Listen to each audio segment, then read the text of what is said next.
ya mukolo vient nga wera. Ya mukolo vient nga wera son oleki bango. Nga vie na ebite vie au moment orchestre vie mamboule belé mikolo leke belé vie. Mais total les raté na vie.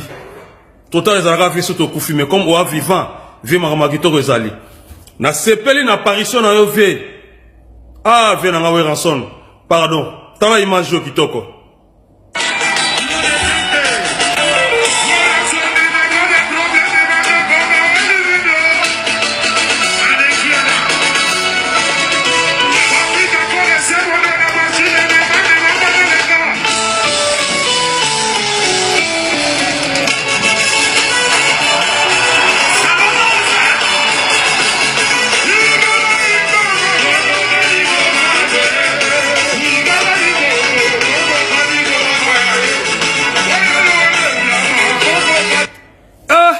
Nzambe na muto azalaki na kola podium awera son te orataki. Félicitations na héritier Watanabe mona mayele.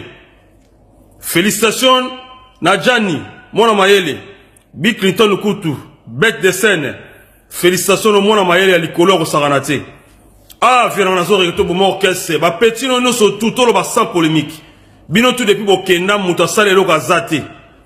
Mutu monga zo cartonné te gasala banzembo 4 kwa Congo même bana mike ba yemba azaraka na yete. Alors concernant pesa bino ça sans polémique sans vous mentir. Bozo la vie na maison mais Werason. Bozo na maison mais bo soutenir parce que bosa na lo moto lo yenge a pamba. Bozo en voter na bino bato pour rien. De toutes les façons 20 ans passés 10 ans passés ba on se baki ba na maison mais le ba komba golois. Alors viens na Werason zongisa orchestre c'est bien normal.